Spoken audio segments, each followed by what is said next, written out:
on the title of this video, you know what this video is about. Before we start, I want to let everybody know that I am okay. It seems that the worst part of it has passed for me. Before I continue, I wanted to make this video for two reasons. First, I want to document it for me and my family, and just as a record. And second, in case there is somebody out there in our YouTube community or our gardening community going through the same thing and feeling a bit alone because nobody else around them might have it. So just for anybody that might feel alone, or anybody wondering what some of the symptoms are, because a lot of people experience it differently. Before I tell you my story and how it all started, I want to give a huge shout out to Babette is in the garden.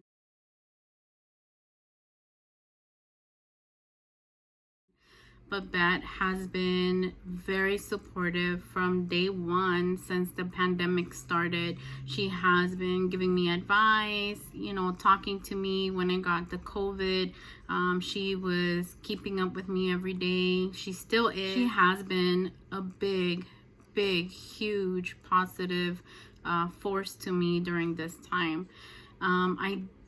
I do want to say that the past 2 weeks have been hell for me, not only because of COVID, but other things that came up. But this video is going to be about COVID. Now, my breathing is still not 100%, so you might see a lot of cuts in this video because I do have to cough often. If I speak for a bit, I do lose my breath.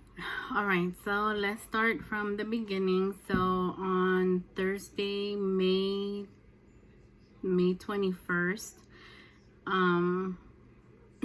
I started with a very sore throat, very sore, very dry. And around 2 in the morning on Friday the 22nd, I was coughing constantly, very heavy coughing, very heavy coughing, and I felt that I couldn't breathe.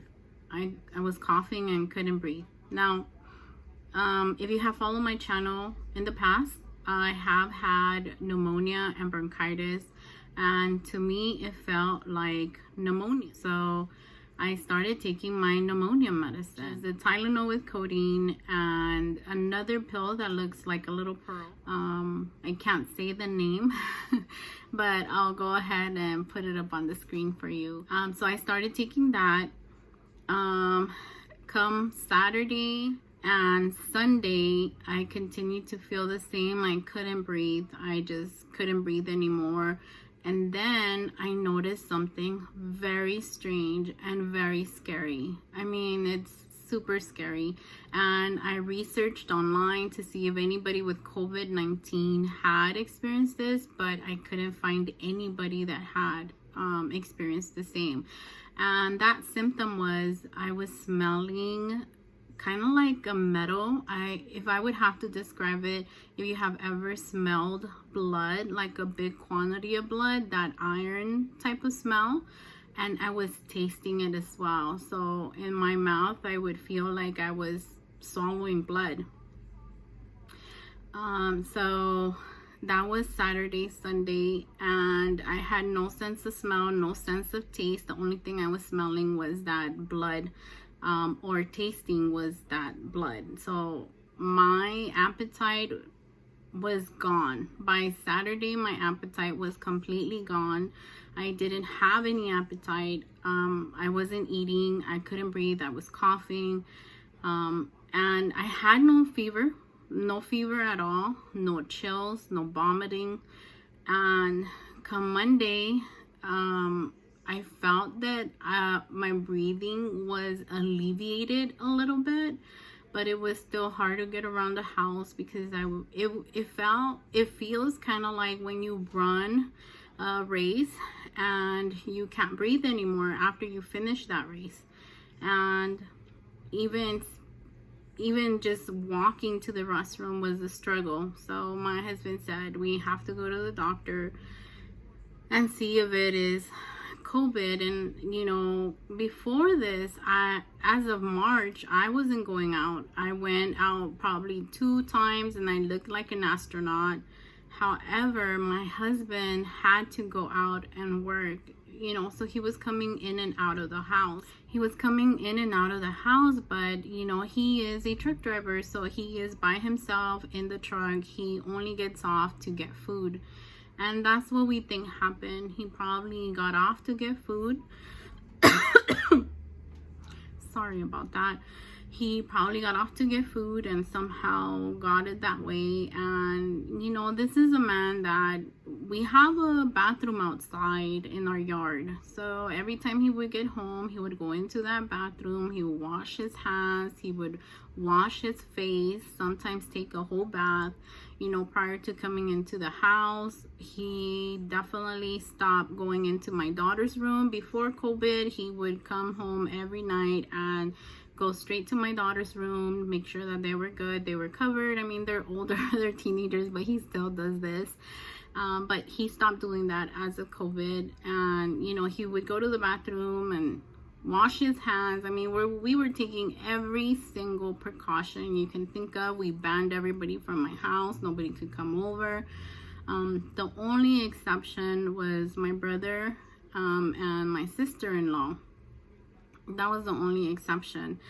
And so that was Saturday and Sunday. So Monday, my husband's like, we have to go to the doctor. You have to get tested. So Monday night, which was Memorial Day, I called my healthcare provider. I called the nurse advice line. I'm so sorry. I'm going to take a break because I just can't breathe anymore. Give me 1 sec. All right, I'm back. So that Monday night, you know, I called. They returned my call 2.5 hours later.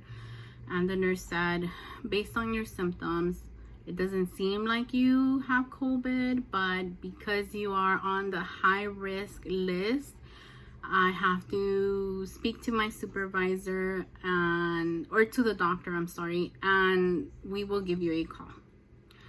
So Tuesday came in the morning. That was like around 7 in the morning. I got a call from a registered nurse.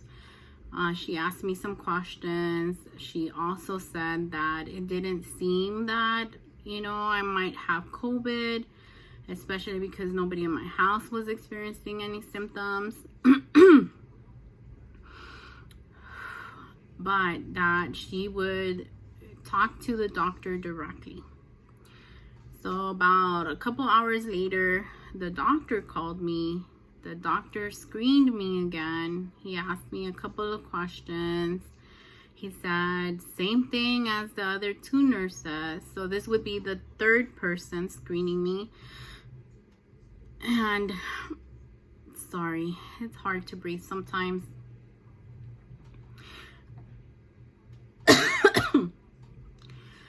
So he screened me and he said that he didn't feel that I had COVID-19,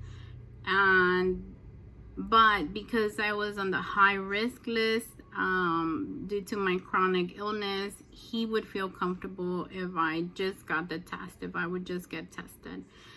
So he put in the order. The following day, Wednesday, I went to go take the test. Let me tell you about going in to take that test.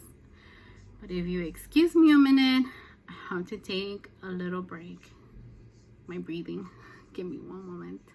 Okay, so that Wednesday, I got a call from my healthcare provider, one of the nurses. She said that I would be driving up with all my windows up and I had to go by myself.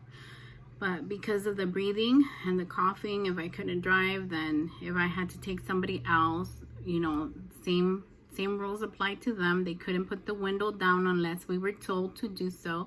we both had to be wearing a mask and we both had to be wearing gloves. My husband drove me because I just couldn't. The coughing and the breathing, even now, I'm sorry, sometimes you're gonna hear me breathe heavy, but I'm not like that all the time, only if I'm talking or if I'm moving around.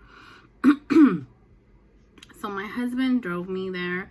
When we got there, you know, there was somebody probably like 5 feet before. They had to screen you. I had to put my medical card against the window, and then I had to put my ID against the window, and then they would check me in, and we had to pull up to one of the spots. And as soon as we drove in, there was tents and there were people completely suited up. And you know, it looked very scary, if I have to be honest with you. It looked kind of like a war zone that you see in the movies, like a bunch of tents and a bunch of people, medical professionals with their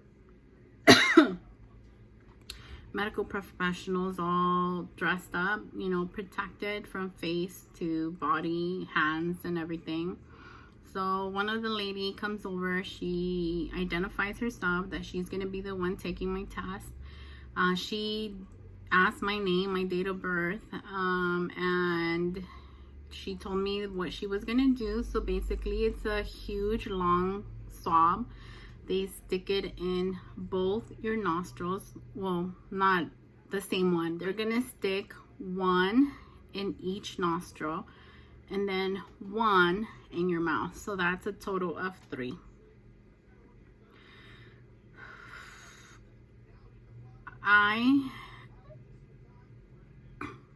So she did that to me. So 3 swabs, 1 in each nostril and 1 in my mouth. And I have to be honest and tell you that was I don't want to say painful, because it wasn't painful, but when you can't breathe and you're coughing, it's very, very uncomfortable. It was so uncomfortable. I was already emotional because, you know, I was told that I could possibly have COVID, being high risk. I thought that was going to be a death sentence to me. And here's somebody telling you that you have to swallow while you have this thing stuck up your nose or stuck down your throat. I couldn't. So I started gagging and coughing, and I apologized to the lady. And a huge shout out to people doing these tests. They are so compassionate. They are so empathetic. The lady said, please don't apologize. It's not your fault. You know, we're going to get through this. She was very, very nice to me, very understanding, because I started coughing and gagging. And I was like, I'm so sorry. I am so sorry. And after the test, they told me that most likely it would take about 24 to 48 hours. I didn't get the test results on Thursday. I got them on Friday. And from the time I had spoken to the nurse, they had already put me off work. So on Friday, when they called me, they told me that, I believe it was Friday. The dates are blurry to me now. I am so sorry if I'm off by the dates, but I think it was Friday. They called me and they told me that I was positive for the COVID-19, and and that I had to be in quarantine. And they were asking me questions of, you know, what were your symptoms? How did it all start? Is anybody else in your home experiencing any symptoms? And at that point, no, nobody was. And, you know, I told the doctor, you know, what I started doing. I said, I don't know if it's legal or if I was supposed to do it, but I started taking my pneumonia medicine, the Tylenol with codeine and that pill. And he said, oh, you know, that was a very smart move, and that's probably what has helped you to avoid the hospital. Not that he said that that was the right thing to do, but based on the conversation, he said that probably helped me stay out of the hospital. And after that, I have been getting a daily call from my provider and from the Department of Public Health and from the COVID specialist, and also dealing with my employer. So it's been pretty hectic. My breathing, I have to say that since probably Wednesday of this week has gotten tremendously better. I feel that it's getting better every day. It's just a very slow process. The doctor says that they're very happy with how my body has handled COVID because of the high risk, my chronic illness. He said that he expected my body to react completely different, especially because I'm not getting any chills and I'm not getting any fevers. So yeah, their concern is the breathing. Right now there is a mention of maybe the COVID damaging my lungs, which is a possibility because that is what it's supposed to attack. So again, I mean, I'm okay. Please don't worry. I am doing okay and I am getting better. My husband is helping me, you know, through this process, and my daughters have been, since day one, I did ban them from my room, from touching me, talking to me. I've been in my room 100% of the time. The only time I leave is to go to the restroom, and I use the restroom outside. My daughters have a restroom in their bedroom, and then my mom and my aunt, they use the restroom in the living room. Me and my husband use the one outside. And when I go outside, I put on my mask and I put on my gloves, and I tell nobody to be out in the living room because I'm going to be coming out. And once I come back in, I ask my daughters to put on some gloves, and then put on some gloves and clean with the Clorox wipes to make sure we're disinfecting, even though I have gloves. So again, please don't worry. I really just wanted to document my experience and also share with anybody that might be going through it. You know, don't feel alone. It is scary. For me, it was a death sentence as soon as I heard that I had the COVID, but you know, thankfully it hasn't. I have been able to cope with it. I have been able to avoid the hospital. As soon as the first day I felt that way, on that Friday, I started taking my Tylenol with codeine and that other medicine. I started putting Vicks up my nose because I knew that Vicks helps open up, you know, when you have congestion. So I knew that it would help me with my breathing. I still do it today. And I started drinking, you know, teas, because I knew teas would help with any mucus buildup, and I'm doing okay. I'm doing way better from where I started, and I'm off work this upcoming week as well because the doctor feels that it would be best, since my breathing is not there at 100%. Just doing this video, I had to stop a couple of times because it feels like you have ran and you are out of breath, but a couple minutes later, then I'm okay again. So just wanted to share, you know, you guys are part of my family. I haven't even told my family. I've told my brother because he came and I wanted him to get, you know, vigilant, any signs. Although I saw him for 1 whole minute and then I came back into my room. I just stepped out to say hi. I wanted him to be vigilant about his, you know, symptoms, if he got some symptoms, and my sister-in-law. My daughters are doing good. My mom is doing good. My aunt is doing good. My husband is doing good. My mom started coughing, but it was just a cough. She doesn't have any other symptoms, but I'm gonna have her tested as well, hopefully soon. And again, you know, please don't worry. I didn't want to make this video to bring attention to me. I don't like this type of attention. But I did want to document it for myself, my family, and I also wanted people in the YouTube community know, in case they are going through it, you're not alone, and that it's not a death sentence for everybody, even when you have a chronic illness. Although it has been very difficult during these past weeks, I am very, very grateful that I have avoided the hospital and that I have avoided any other complications. And, you know, my respects to these people, these professionals that are you know, conducting the tests, the hospitals that are dealing with COVID-19 patients every day. I commend them, because it's difficult to be the patient, and I'm pretty sure it's difficult to treat the patient. And just making this video, I want everybody to be very, very cautious.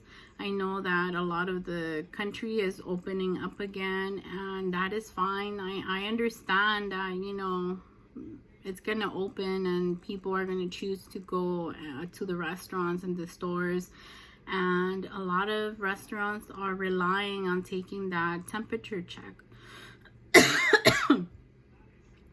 for the COVID. But just remember, I didn't have any temperature, so somebody that has COVID may not display any signs like the common ones that are listed, like a fever or chills.